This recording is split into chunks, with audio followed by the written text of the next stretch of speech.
Yeah, I will tell you. South Central Railway, as of now, NPS scheme, that is old scheme, about, this is a approximate figure, I am trying to take it, our finance calculated. 62,882 people are all in, and any anomalies, they will make an anomaly committee and further it will clarify.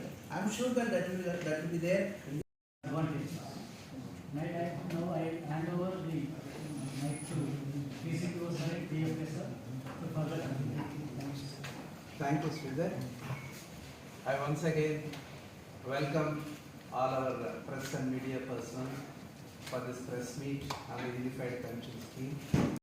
నేను అలాగే PFA గారు మేము ఈరోజు మన press and media friends ద్వారా ఈ unified pension scheme ఏదైతే government of India మరి అమల్లోకి తీసుకురావడానికి దాన్ని అనౌన్స్ చేసిందో దాని గురించి కొంత బ్రీఫ్ చేయడానికి మేము ఈరోజు మన ప్రెస్ మీడియా మిత్రులు పిలవడం జరిగింది.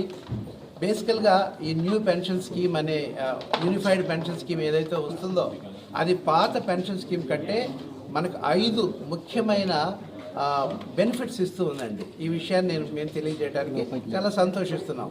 మొట్టమొదటిగా ఈ యూనిఫైడ్ పెన్షన్ స్కీమ్లో ఇంతకుముందు ఏదైతే లేదో అది ఎష్యూర్డ్ పెన్షన్ అనేది ఉంది. కాబట్టి ఎవరు పెన్షన్ లేదని దాని గురించి దిగులు పడాల్సిన అవసరం లేదు. నంబర్ 2, పెన్షన్తో పాటు ఇంతకుముందు ఫ్యామిలీ పెన్షన్ కూడా ఉండేది పాత దాంట్లో, బట్ న్యూ ఎన్పిఎస్లో అది లేదు. ఇప్పుడు యూనిఫైడ్ పెన్షన్ స్కీమ్లో ఫ్యామిలీ పెన్షన్ ఇవ్వడం కూడా ఒక ముఖ్యమైన భాగంగా అవుతుంది. మూడవదిగా ఒక 10 years సర్వీస్ వాళ్ళకి ఒక 10,000 రూపీస్ పెన్షన్గా ఇవ్వడం అనేది కూడా ఒక భాగంగా అనౌన్స్ చేయడం జరిగింది. నాలుగవదిగా ఎప్పుడైతే మనకి డిఏ రేట్లు మన ఇన్ఫ్లేషన్ మీద బేస్ చేసి మారుతూ ఉంటాయి, ఈ డిఏ రేట్లు వర్కింగ్ ఎంప్లాయీస్కి వర్తిస్తుంది. అది ఈ స్కీమ్లో కూడా వర్తించేలాగా గవర్నమెంట్ ఒక నిర్ణయం తీసుకుంది.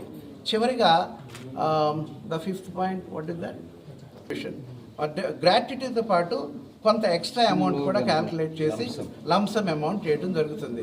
ఈ 5 చాలా చాలా ప్రాముఖ్యమైన విషయాలు ఈ యూనిఫైడ్ పెన్షన్ స్కీమ్లో గవర్నమెంట్ ఆఫ్ ఇండియా తీసుకురావడం జరిగింది. ఇది కేవలం ఇప్పుడు ఎగ్జిస్టింగ్ ఎవరైతే ఎంప్లాయీస్ పెన్షన్ లేకుండా ఫ్యామిలీ పెన్షన్ లేకుండా ఉన్నారో వారికి మంచి అవకాశం రావడం కోసం 1/4/2025 నుండి ఈ స్కీమ్ అమల్లోకి వచ్చేలాగా గవర్నమెంట్ తెలియజేసింది. దీని మీద ఇంకా చాలా ఇన్స్ట్రక్షన్స్ రావాల్సి ఉన్నాయి. అవి వచ్చినప్పుడు దీన్ని చక్కగా ఇంప్లిమెంట్ చేయడానికి మేము సిద్ధంగా ఉన్నాము. Thank you very much. 3,000 మంది ఇప్పుడు అంటే 73,000 మంది ఉన్నారు ఏది పాత దానిలో, వాళ్ళందరూ ఆప్ట్ చేసుకోవచ్చు. ఈ కంట్రిబ్యూషన్ విధానం మన ఎంప్లాయీ అంతకు ముందు ఏం చేస్తారో అదే ఉంటుందండి. ఇన్ఫ్యాక్ట్ గవర్నమెంట్ పెంచింది 14 నుంచి